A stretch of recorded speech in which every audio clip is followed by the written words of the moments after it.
Passport to the Palm Beaches is brought to you by Discover the Palm Beaches. This episode of Passport to the Palm Beaches is all about the great outdoors. I'm your host, Jacqueline Journey, and stick around, you don't want to miss this one. We're going to hit up the par 3 on the island of Palm Beach, play a little golf. We're also going to learn how to play croquet at the National Croquet Center, the largest dedicated croquet facility in the entire world. Once we've worked up an appetite, it's all about world-famous McRae's backyard barbecue and seafood. You don't want to miss it. Being on the ocean, being in South Florida, we're so blessed to be here. Is this amazing or what? What's the craziest request you've had for a wedding? To have monkeys. There you go, beautiful. Wow! Holy smokes! How do you do it, Derek? A lot of love, baby. This is so me. I said, wait, this is me. Are you ready? Yes, I'm ready. All right, so let's go. Whoa! Misha has attacked the cameraman. Woo! Man, she is a natural. You're good. This is the rarest golden South Sea pearl necklace Yeah. in the world. In the world. I have to admit, I'm a little nervous right now, but so excited. What a beautiful animal. This is Kendi, correct? This is Kendi. He is a year-and-a-half-old cheetah. Hey, Sandy! That is unbelievable. So incredibly beautiful. I mean, what an amazing animal. This is 2.4 million. And worth every penny. It's absolutely gorgeous. That is just stunning. Wow! Oh, it's okay. It's okay. Yes, we're a drama queen. It's okay. Where luxury meets sustainability and innovation and excellence are the standards. You're watching Passport to the Palm Beaches.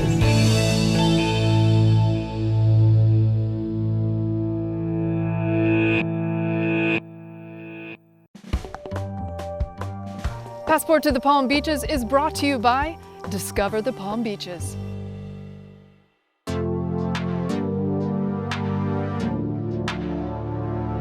Welcome to Passport to the Palm Beaches, where we dream, discover, and explore. We'll give you an insider's look at everything the stunning Palm Beaches has to offer. America's first resort destination is adorned with miles and miles of gorgeous tropical white sandy beaches, world-class golf, tennis, museums, extraordinary people, spectacular restaurants, renowned fishing and diving, luxury real estate, shopping, countless outdoor activities, and an unexpected wild side. It is the ultimate playground, retreat, and adventure all in one. Simply put, the Palm Beaches is the perfect escape. Don't settle for the ordinary. The Palm Beaches, it's like no other place in the world.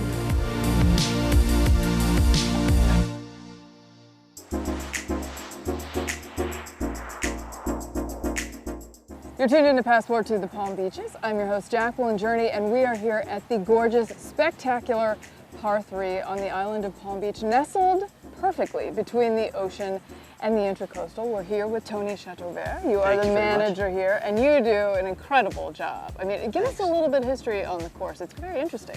Well, it is a beautiful golf course on the ocean. The golf course is friendly, fast, and fun. It appeals to grandparents, kids, and everybody in between. So that's part of the attraction. And the fact that you can play golf in 2.5 hours instead of 5 hours, you get to be by the ocean, is a very unique chance to really enjoy golf the way it was back probably 300 years ago when the Scots were playing golf along the shores. This is actually an award-winning golf course.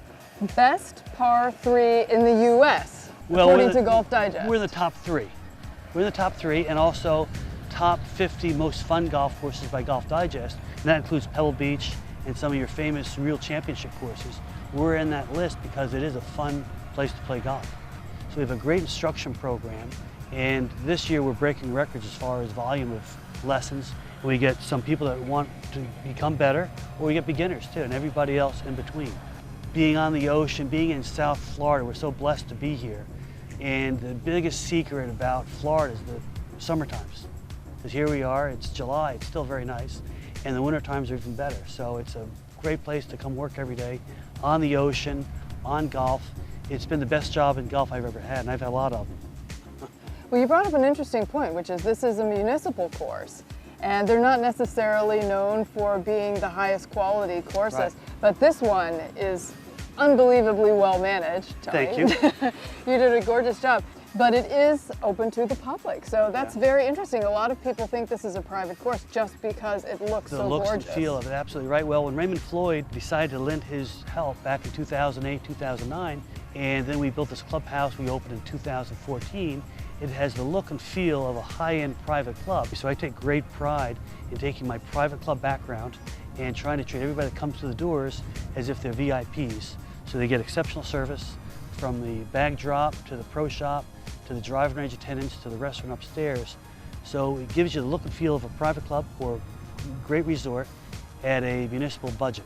So it appeals to everybody, it's friendly, it's fun, and it's fast to play. And the driving range and the ambiance of being on the ocean just works perfect. So speaking of the tees, you think you could give me a couple of golf Yeah. tips? I need some. We could show you what the usual person comes for a lesson looks like. Perfect. All Let's do right, that. let's get to it. Super.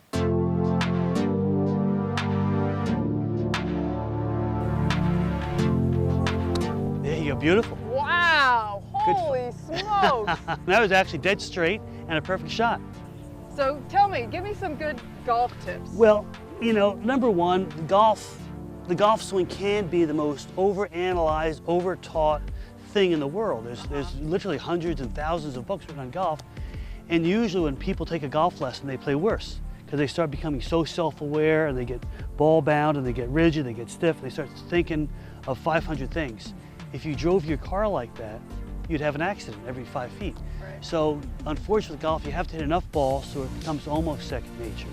But usually what you see with beginners and even accomplished players, they get rigid and stiff and they don't move very well.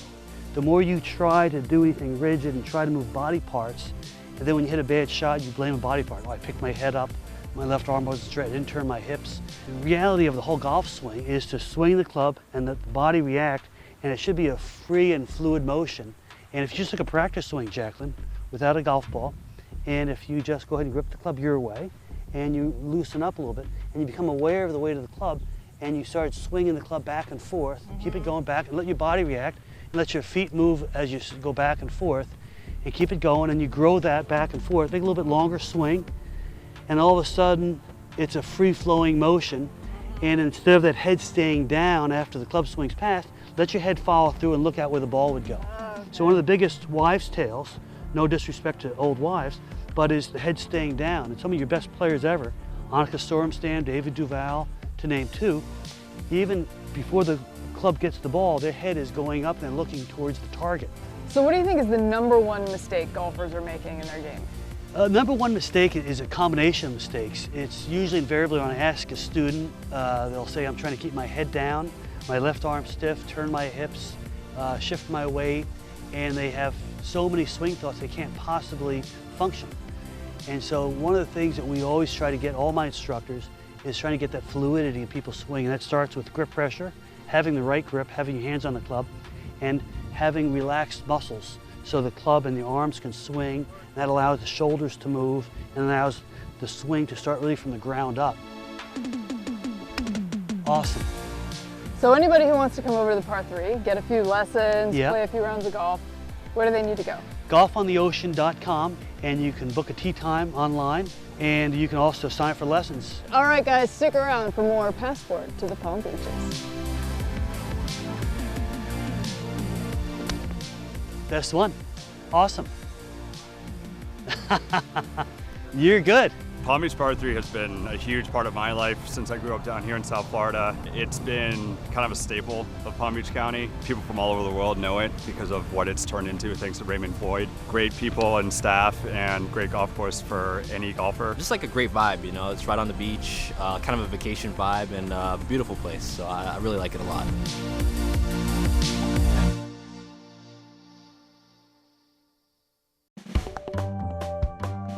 Passport to the Palm Beaches is brought to you by Discover the Palm Beaches. Next up on Passport to the Palm Beaches, we are going to explore the very first sport in history to allow men and women to compete alongside one another. It is, of course, croquet. We're here at the National Croquet Center in the Palm Beaches. This is the largest dedicated croquet facility in the entire world. They host all the big championships here. It's a gorgeous facility, 4 acres of lawn. We're going to learn how to play croquet. They even host fantastic events. Let's take a look.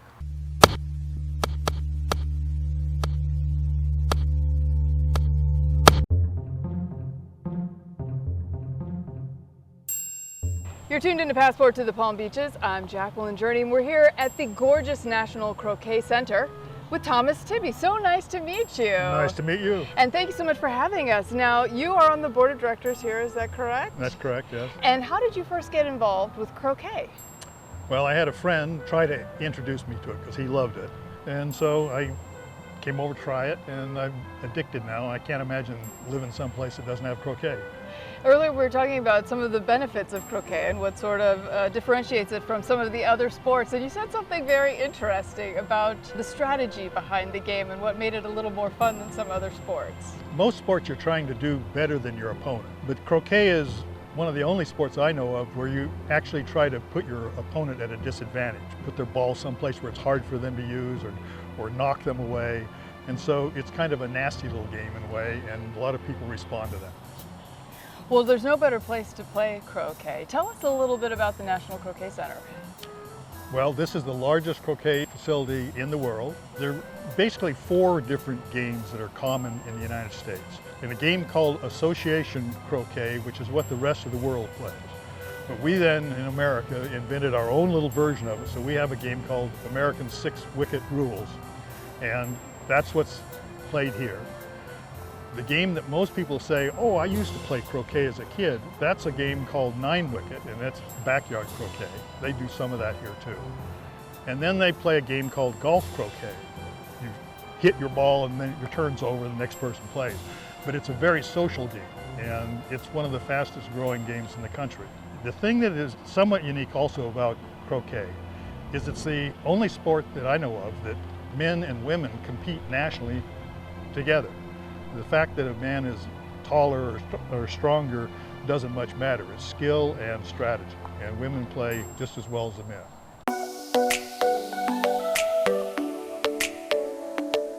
And so your first strike, you come up, you address the ball, you set your feet, take your aim, and shoot the wicket. Perfect.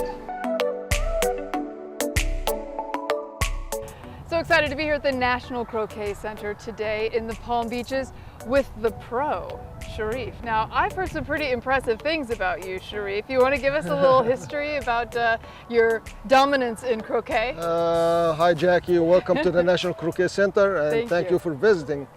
We are the lucky one to discover the game of croquet, and I don't really like to talk too much about myself, but I enjoy the game since I was 10 years old, and now I'm 60, so it's 50 years.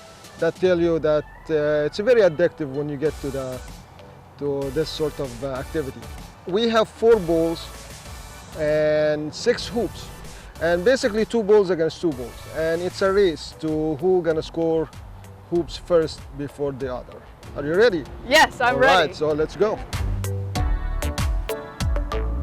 Woo! Man, she is a natural. I've heard there's something called a jump shot. Yes. Could you show us how you do that? Sure, I'll try to. Okay. All right, so for instance, over here, if my opponent, we are trying to score that hoop and my opponent come down in the hoop like that, I'm gonna try to jump over him to go through the hoop. You're gonna jump over that ball. We'll try. I don't know, there's no guarantee here. So, for me to hit it, I have to hit it with this angle and a little bit hard. And I'm gonna drive that ball into the ground, maybe gonna jump. So that jump over it and go through the hoop. Very clean. That is unbelievable.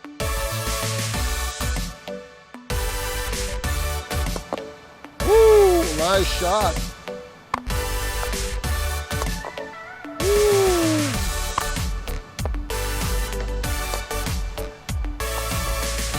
Nice shot. That's amazing. Wow! All right. You shooting fantastic, and I was hesitant a little bit if I can match you, so good job, Jackie. Well, thank you. You're very kind to say so. No, truly.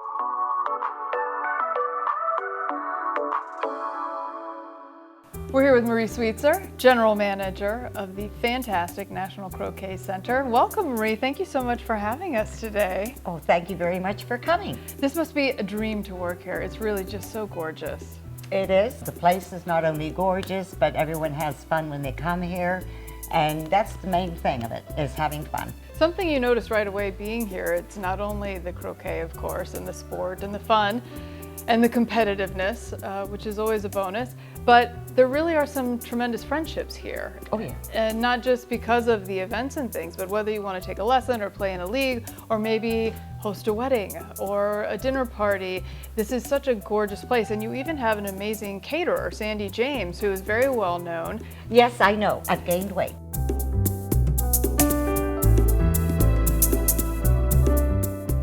We're here with James Bartle of Sandy James Catering, part of what makes the National Croquet Center such a find in the Palm Beaches. I've tasted the food. It's extraordinary. Thank you very much. I mean, you do an amazing job. Tell us about some of the different kinds of menus and events and things that you can expect at the Croquet Center. So we're at the Croquet Center. One pleasure of being able to rent our beautiful center here, if you're to get married or a bar mitzvah or a corporate event, is that you're the only event that's happening. You get this whole great big clubhouse is yours.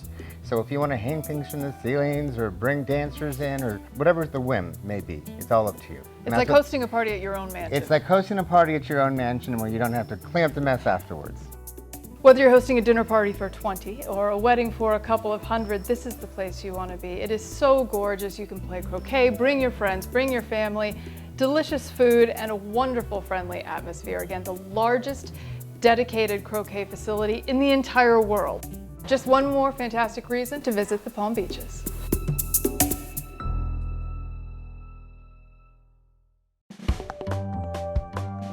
Passport to the Palm Beaches is brought to you by Discover the Palm Beaches.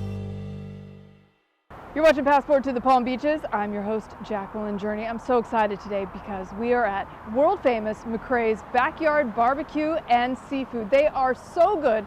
They've catered the Super Bowl multiple times. They're an absolute institution here. When you're in the Palm Beaches, you have to come and visit and taste some of the delicious barbecue. They've been making this for nearly 90 years.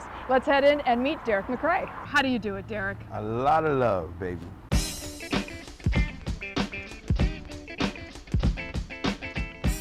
You're tuned in to Passport to the Palm Beaches. I'm Jacqueline Journey, and I'm here with the world famous Derek McCrae of world famous McCrae Backyard Barbecue and Seafood. You have no idea how excited I am to be here today just to eat.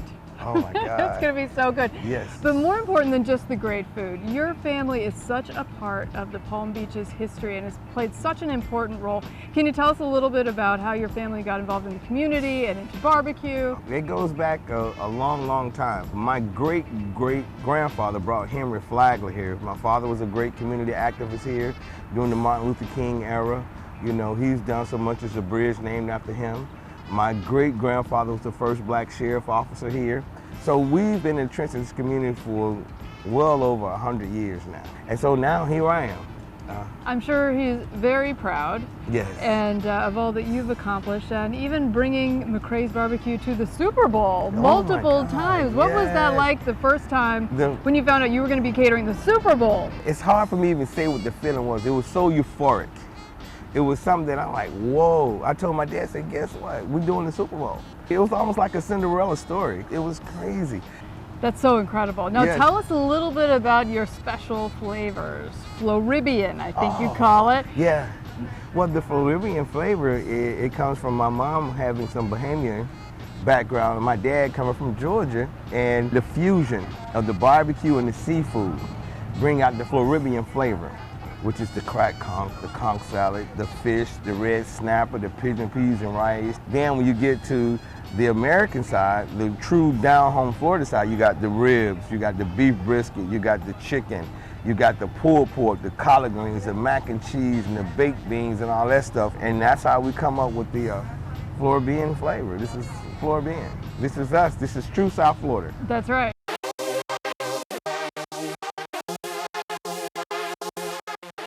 check out this incredible spread. Yeah. Derek, this looks amazing. Once again, we are at world famous McRae's Backyard Barbecue and Seafood. I don't even know what to try first because it all looks so good. Wow. So this is what we do. This has been in our family for over 86 years. And we just carrying on that same down-home flavor. And we doing everything the same way. Nothing's changed how we cook. We cook with open pit with our wood. And everything's, the recipes are the same. There's nothing changed.